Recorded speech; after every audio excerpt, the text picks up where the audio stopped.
মুহাম্মদ সাল্লাল্লাহু আলাইহি সাল্লাম সালাম ফিরার পূর্বে প্রতিদিন বলতেন, সব সময় বলতেন, আল্লাহুম্মা ইন্নী আউযু বিকা মিন আযাবি জাহান্নাম ওয়া আউযু বিকা মিন আযাবিল কবর। আল্লাহ, আমি তোমার কাছে বাঁচতে চাই কবরের শাস্তি হতে, আমি তোমার কাছে বাঁচতে চাই জাহান্নামের শাস্তি হতে।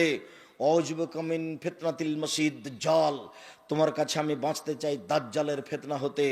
আউযু বিকা মিন ফিতনাতিল মাহি ওয়াল মামাতে, আমি তোমার কাছে বাঁচতে চাই ইহকালের বিপদ, আমি তোমার কাছে বাঁচতে চাই পরকালের বিপদ হতে। ইহকালের বিপদ হতে, পরকালের বিপদ হতে, কবরের ফিতনা হতে, দুনিয়ার ফিতনা হতে। ওয়া আউযু বিকা মিনাল মাআসামি ওয়াল মাগরাম, তোমার কাছে বাঁচতে চাই আমি ঋণ কর্য হতে, তোমার কাছে বাঁচতে চাই আমি বড় পাপ হতে, তোমার কাছে বাঁচতে চাই আমি ঋণ কর্য হতে, তোমার কাছে বাঁচতে চাই আমি বড় পাপ হতে। দিন রাত তিনি ঋণ থেকে বাঁচতে চাইতেন। আল্লাহ আমার জন্য ঋণ না হয়, আল্লাহ আমার জন্য ঋণ না হয়। আপনার মাথায় কিভাবে বুদ্ধি আসলো, গোবর ঢুকলো যে আপনি ব্যাংক থেকে লোন নিয়ে বাড়ি করতে গেলেন,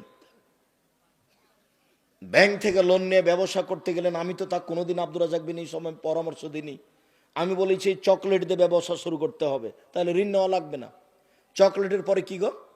কলা, তারপরে কাপড়, তারপরে আরো কিছু। কলা দিয়ে ব্যবসা শুরু করলে ঋণ নেওয়া লাগবে? চকলেট দিয়ে?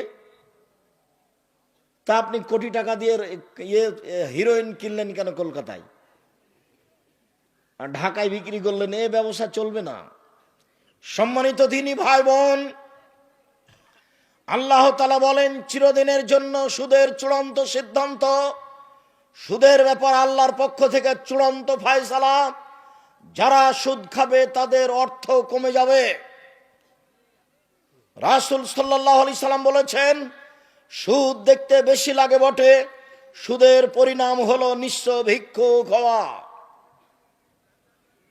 মহান আল্লাহ বলেন, আহলাল্লাহুল বাই'a ওয়া হাররামার রিবা, আল্লাহ তাআলা ক্রয় বিক্রয়কে বৈধ করেন, সুদকে হারাম ঘোষণা করেন। জাবের রাদিয়াল্লাহু তাআলা আনহু বলেন, লানা রাসূলুল্লাহ সাল্লাল্লাহু আলাইহি সাল্লাম আকাল রিবা। পৃথিবীর মানুষ শুনে রেখো, আল্লাহর নবী অভিশাপ করেন, যারা সুদ খায় তাদের উপরে অভিশাপ, যারা সুদ দেয় তাদের উপরে অভিশাপ, যারা সুদের অঙ্ক কষে তাদের উপরে অভিশাপ, যারা সুদের উপরে সাক্ষী থাকে তাদের উপরে অভিশাপ। অকালহুম সাওয়া, তিনি বলেন সবাই সমান। বলেও কোনোদিন আপনি মনে করবেন না ইসলামী ব্যাংকে চাকরি করা জায়েজ। এদেশে কোনো ইসলামী ব্যাংক হিসাবে রাসূলের পদ্ধতিতে কোনো ব্যাংকিং ব্যবস্থা নেই। সবারই সম্পর্ক আছে বাংলাদেশ ব্যাংকের সাথে। অতএব কে 100% নিখুঁতভাবে ব্যবসা করছে এই কথা বলতে পারে না। আরো অবাক কথা যে আমি 5 লক্ষ টাকা 10 লক্ষ টাকা রেখেছি ব্যাংকে, প্রতি মাসে আমাকে 1 লক্ষতে 1000 করে টাকা দেয়। ব্যবসা কি এত নিরাপদে হয়? ব্যবসা মানে হলো আমি সাপাহার বাজারে তরি তরকারি কিনলাম, ট্রাক ভর্তি করে নিয়ে গেলাম রাজশাহীতে বিক্রি করব বলে, রাস্তায় গাড়িটা অ্যাক্সিডেন্ট হলো, সবজি নষ্ট হয়ে গেল, তার নাম ব্যবসা। কিনেছিলাম 10,000-এ হলো 10,500, তার নাম ব্যবসা।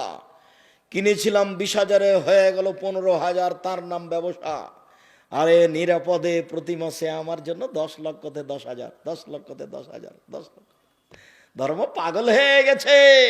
धर्म राजशाही चांपाइनबाबगंज हवाई लड्डू, दोनों हाथ में लड्डू है, जो चाहे उसको खा ले, जो चाहे उसको छोड़ दे। ভুল হিসাব ব্যবসায় তো নিরাপদ হতে পারে না।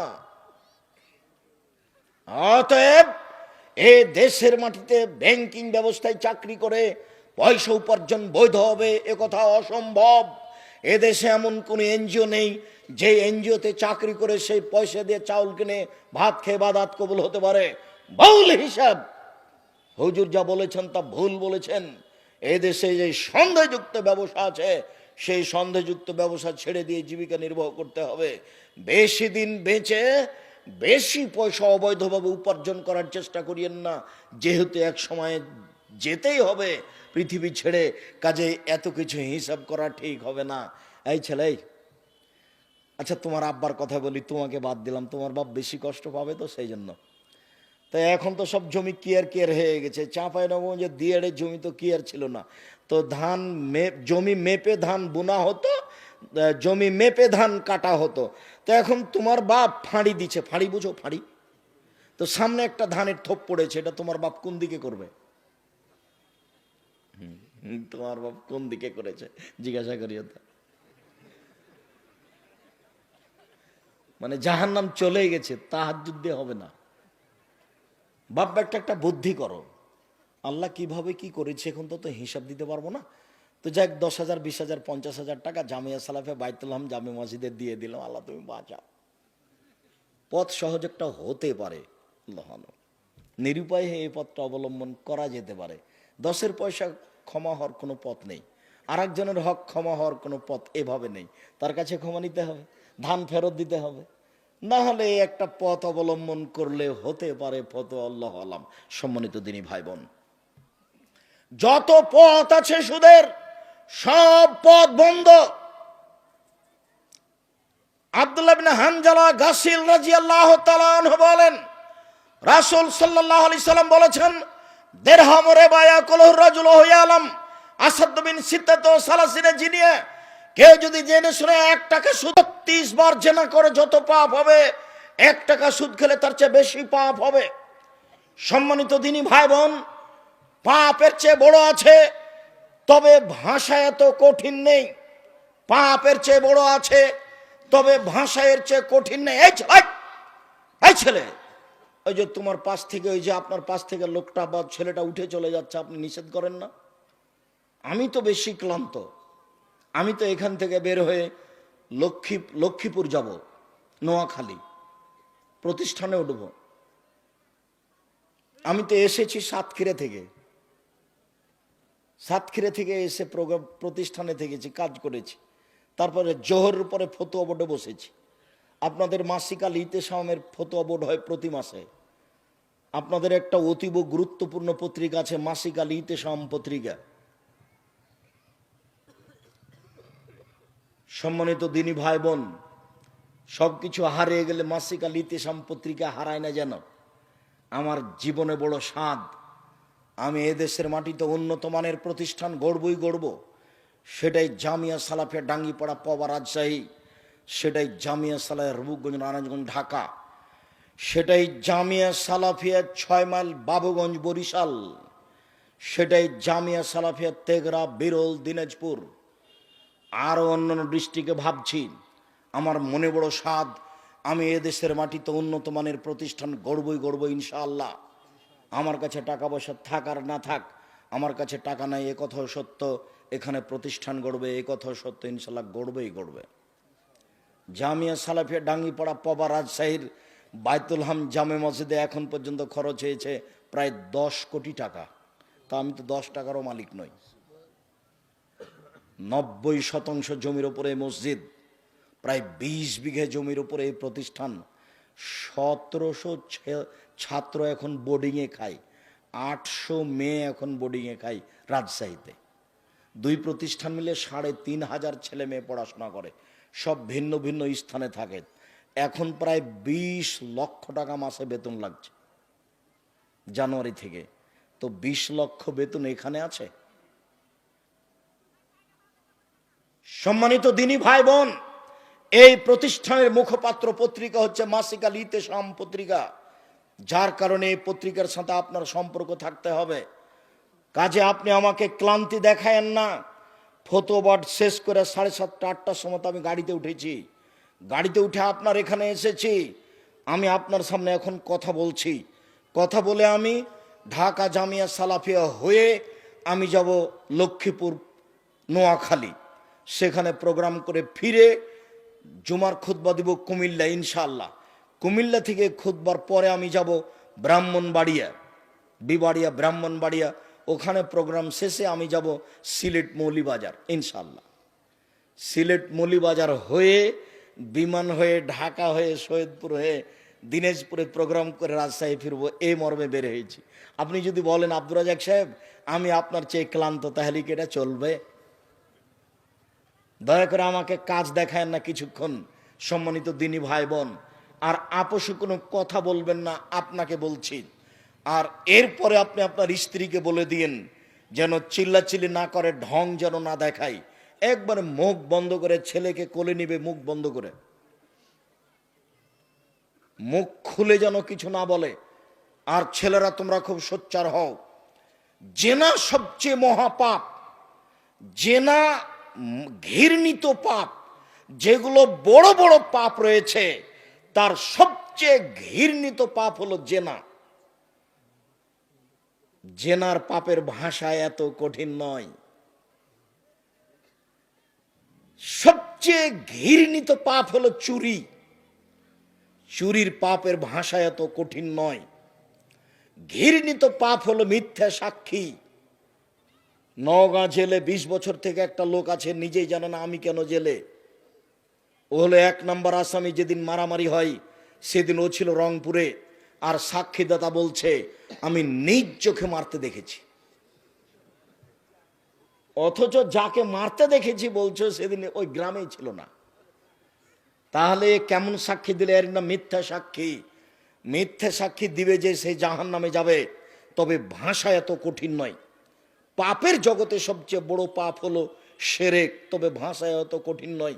পাপের জগতে দ্বিতীয় মহাপাপ হলো বাপ মায়ের অবাধ্য চলা, তবে ভাষা এত কঠিন নয়। অবাক ভাষা, অবাক হতে হয়। রাসূল সাল্লাল্লাহু আলাইহি ওয়াসাল্লাম বলছেন, কে যদি জেনে শুনে 1 টাকা সুদ খায়, 36 বার জেনা করে যত পাপ হবে, 1 টাকা সুদ খেলে তার চেয়ে বেশি পাপ হবে, তার নাম সুদ। রাসূল সাল্লাল্লাহু আলাইহি সাল্লাম বলেন, আর রেবা সাবুনা জুজান, আয়েশা রাদিয়াল্লাহু আনহা হলো উম্মাহু, সুদের পাপের 17টি ভাগ রয়েছে। তার ছোট ভাগ হলো মার সাথে জেনা করলে যেমন পাপ হয়।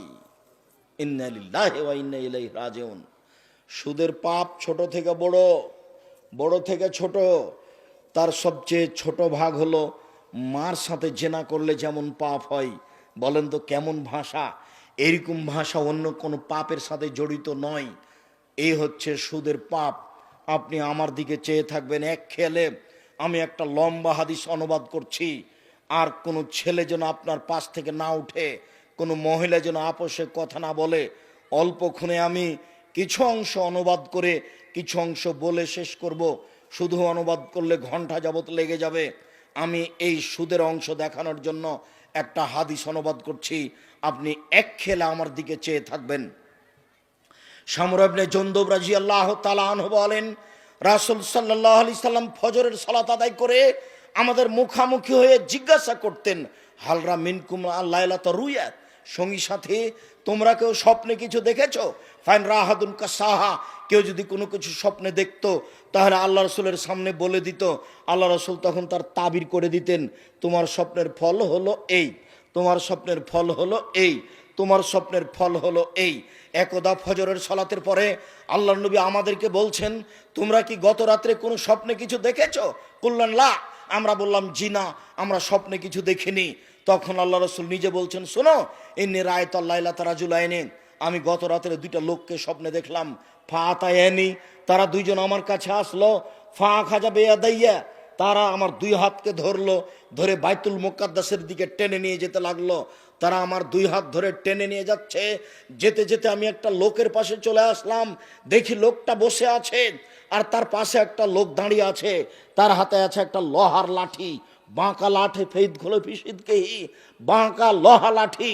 তার লোহার লাঠি তার মুখের ডান দিকে ঢুকিয়ে দিচ্ছে, ঢুকিয়ে চিরে ফেড়ে পিছন দিকে নিয়ে যাচ্ছে।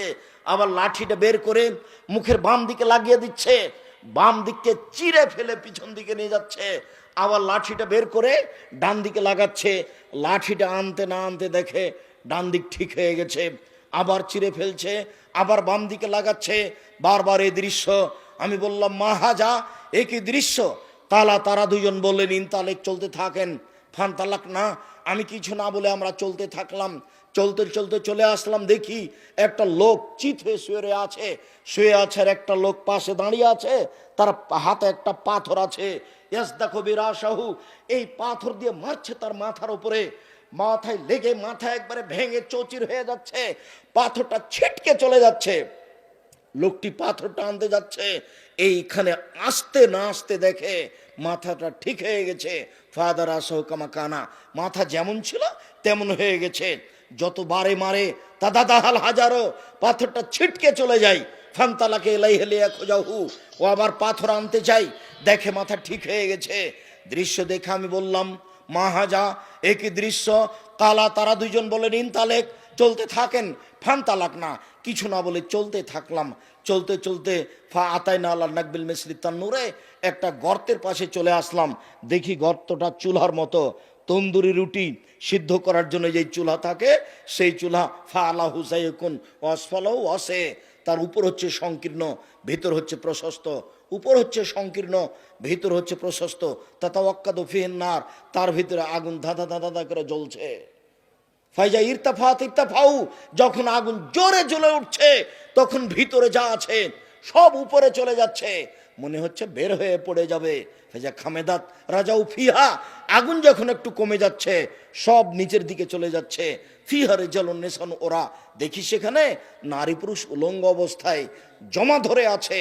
আর যখন আগুন জোরে জ্বলে উঠছে নারী পুরুষ একসাথে হয়ে উলঙ্গ অবস্থায় ধাঁধা ধাঁধা ধাঁধা করে উপরে চলে যাচ্ছে। আবার যখন আগুন কমে যাচ্ছে আবার নিচের দিকে চলে যাচ্ছে। আমি বললাম মা যা, একই দৃশ্য, ছি ছি ছি ছি ছি ছি, জিবরাইল একই কথা, আরে একই কথা, পুরুষ নারী কেন উলঙ্গ হয়ে একসাথে জমা ধরে আছে, তারা কেন আগুনে এভাবে জ্বলছে, ঘটনা কি? তখন তারা দুইজন বললেন ইনতালেক, চলতে থাকেন। ফান্তালাক না, কিছু না বলে চলতে থাকলাম। চলতে চলতে দেখি একটা রক্তের নদী, নদীতে পানি নেই, শুধু রক্ত রক্ত। দেখি রক্তের নদীর পাশে একটা লোক রয়েছে আর ভিতরে একটা লোক আছে। কুল্লামা আরাদা আয়াখরাজ আরাবারাজুল ফিফিয়ে, যতবার লোকটা রক্তের নদী থেকে উঠার চেষ্টা করছে ততবার তার মুখের উপরে পাথর মেরে তাকে রক্তের নদীর ভিতরে করে দিচ্ছে। দৃশ্য দেখে আমি বললাম মাহাজা, জিবরাইল একই দৃশ্য, ব্যাপারটা কি? লোকটাকে এভাবে মেরে রক্তের নদীর মাঝামাঝিতে করা হচ্ছে কেন? নদীতে কেন পানি নাই, শুধু রক্ত রক্ত, ঘটনা কি?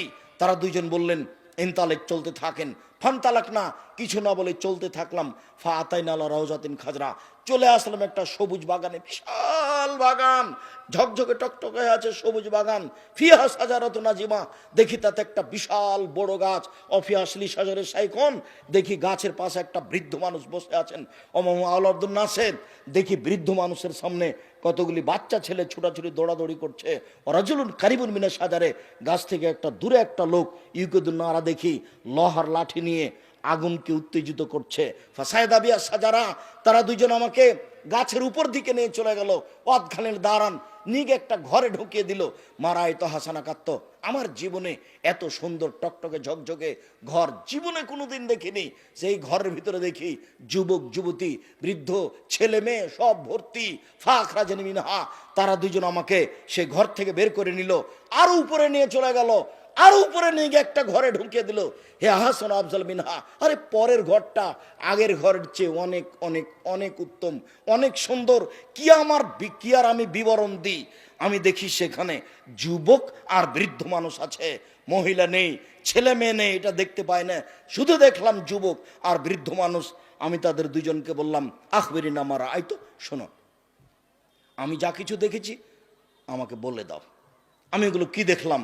কালা নাম, তারা দুজন বলল জি হ্যাঁ, আপনাকে সব বলে দিচ্ছি।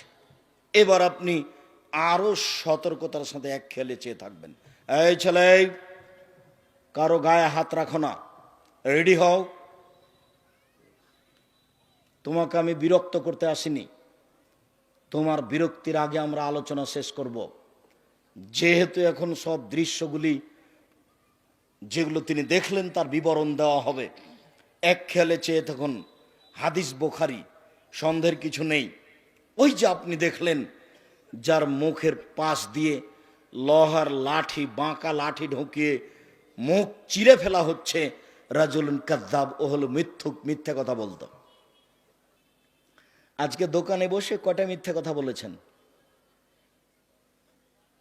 এই ছেলে, তুমি তো খুব ছোটাছুটি করো, মিছিল বের করো, তোমার মাথায় কিছু আছে? তোমাকেও খেতে দিবে? মানুষের বাড়িতে কাজ করে খাও, মানুষের পিছনে পড়িও না। পৃথিবী অনেক বড়, দেখো, মিথ্যে কথা ত্যাগ করো, বাকি আর কোনোদিন মুখ দিয়ে মিথ্যে কথা বলবো না। এ দেখো, আল্লাহ রসুল বলছেন এইভাবে তার মুখ চিরে ফেলা হবে বিচারের দিন পর্যন্ত, বারবার মুখকে চিরে ফেলা হবে ওর যে মিথ্যা কথা বলে। তারপর ওই যে দেখলেন একটা লোক চিত হয়ে শুয়ে আছে, পাশ থেকে পাথর দিয়ে তার মাথাকে ভেঙে ফেলে দেওয়া হচ্ছে। ফারাজুলুন আলে, মনে হচ্ছে না হুজুর মানুষ। বক্তা হলে আরো কঠিন, হুজুর হলেই কঠিন, বক্তা আরো কঠিন। আব্দুর রাজ্জাক সাহেব বক্তা কেন কঠিন এটা একটু বলবেন? হ্যাঁ, সেটা আপনার জানা আছে।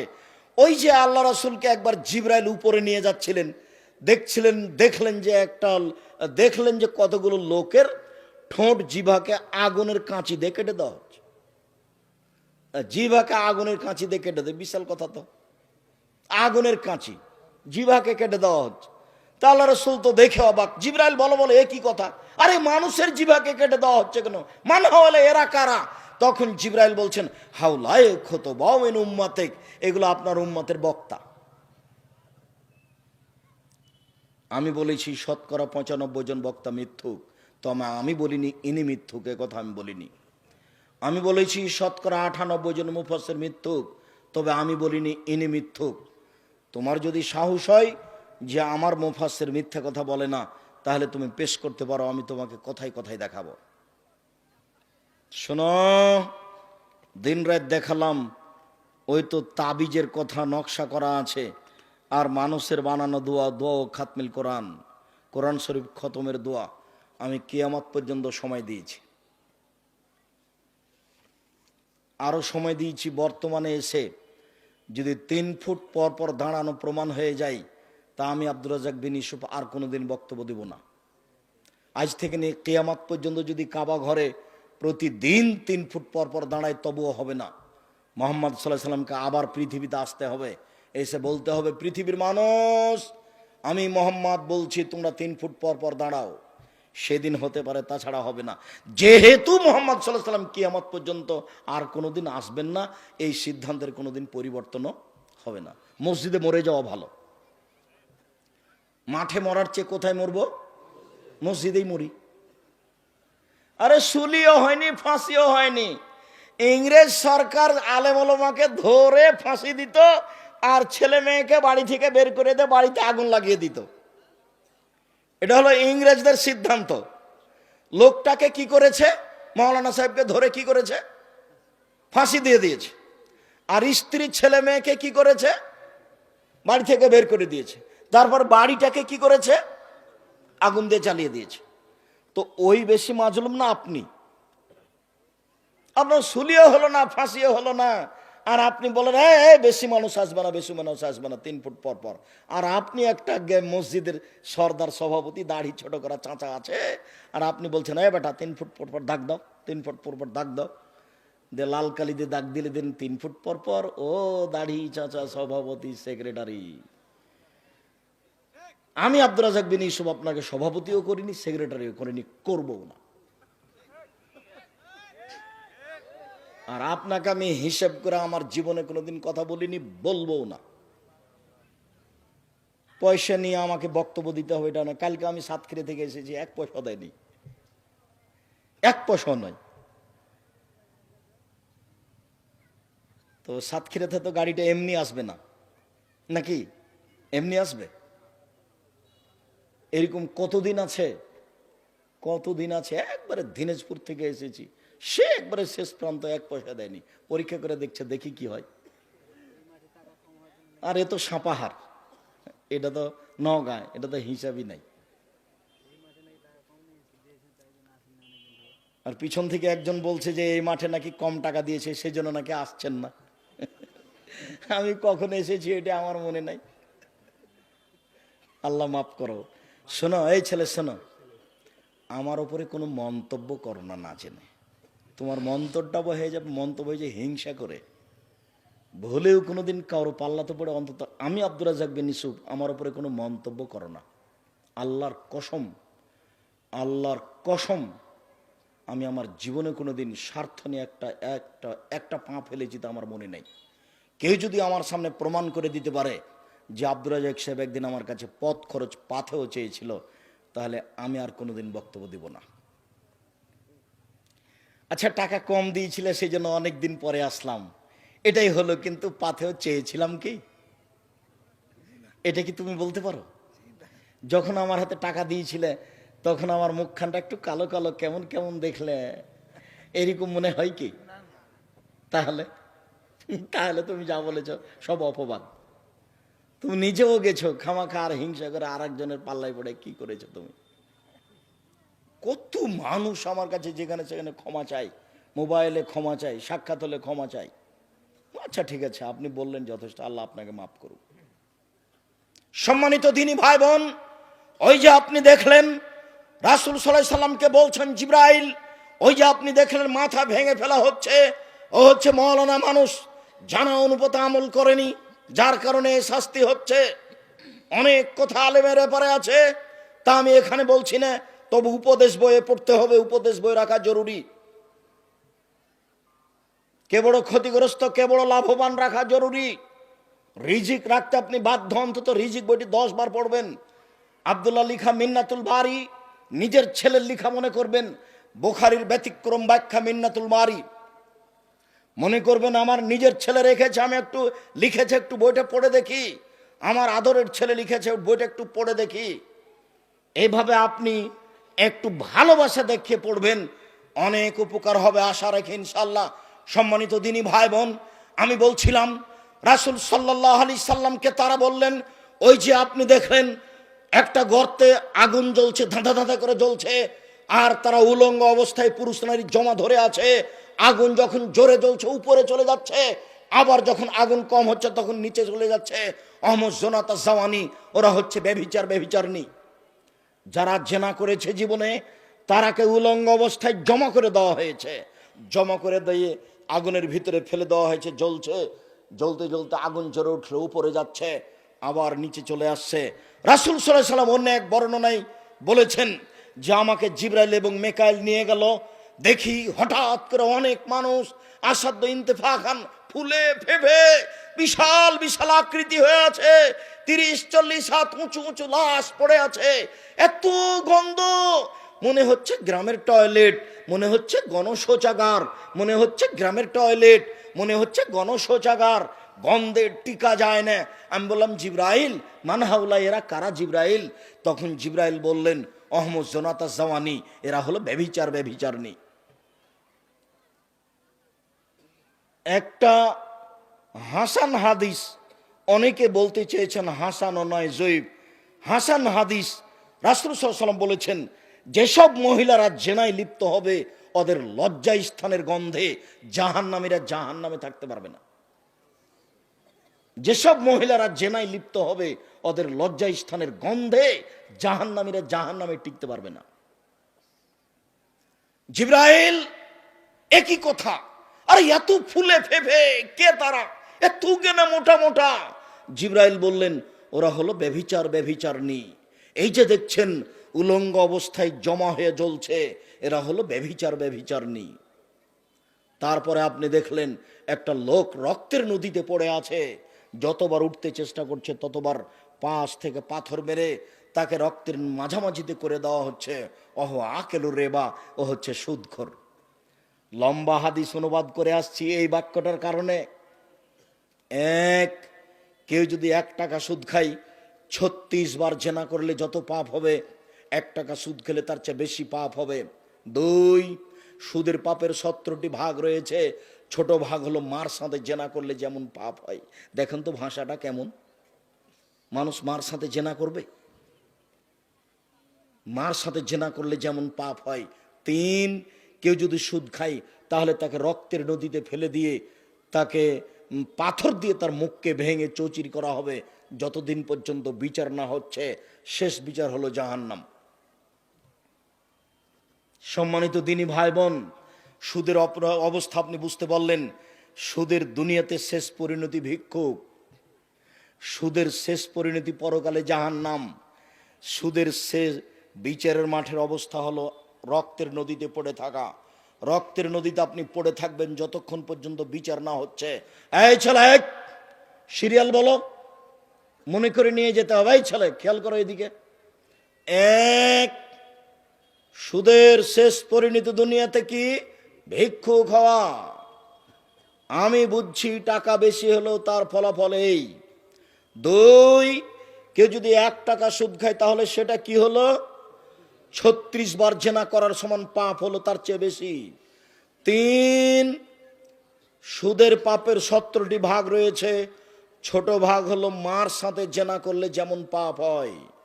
4, কেউ যদি সুদ খায় তাহলে তাকে রক্তের নদীতে বিচারের মাঠে ফেলে দেওয়া হবে। যতক্ষণ পর্যন্ত বিচার শেষ না হচ্ছে ততক্ষণ পর্যন্ত কোথায় থাকবে? রক্তের মধ্যে পড়ে থাকবে, রক্তের মধ্যে। আর পাশ থেকে বারবার তার মুখের উপরে পাথর মারা হবে। আজ থেকে তওবা করে এইভাবে আস্তাগফিরুল্লাহ ওয়া আতুবু ইলাইহি, আস্তাগফিরুল্লাহ ওয়া আতুবু ইলাইহি। আপনাকে আমি আশ্বস্ত করে যাচ্ছি আর একটা জরুরি। এই ছেলে থামো, আমি দোয়া পড়ছি, কথার শেষে এসেছি। আমি আপনাকে আশ্বস্ত করছি দিনী ভাই বোন, শোনেন, আজকেই যদি তওবা করতে পারেন, আল্লাহ আমি সুদের লেনদেন বন্ধ করলাম, ইনশাল্লাহ সব পাপ ক্ষমা হয়ে যাবে। কেন? এই পাপ কার সাথে জড়িত? আল্লাহর সাথে জড়িত। কাজে নিরাশা হবেন না। এরপরে আপনি যে দেখলেন গাছের পাশে একজন বৃদ্ধ মানুষ, তিনি হচ্ছেন ইব্রাহিম আলাইহিসসালাম, সামনে কতগুলি বাচ্চা ছেলে। তারপর আপনি যে দেখছেন উনি হচ্ছেন জাহান্নামের মালিক, আগুন উত্তেজিত করছে। আমি যে আপনার ডান হাত ধরে আছি আমি হচ্ছে জিবরাইল, ইনি যে আপনার বাম হাত ধরে আছেন ইনি হচ্ছেন মেকাইল। আপনি উপর দিকে মুখ করেন, আমি করলাম, ওই যে ঘর, এটা আপনার ঘর। তখন আমাদের নবী বললেন ছেড়ে দেন, তাহলে আমি ঘরে ঢুকি। তখন তারা দুজন বললেন না না, আপনার বয়স বাকি আছে, যেদিন আপনার বয়স শেষ হয়ে যাবে সেদিন আপনি এখানে চলে আসবেন। বুখারী। সম্মানিত দিনী ভাই বোন,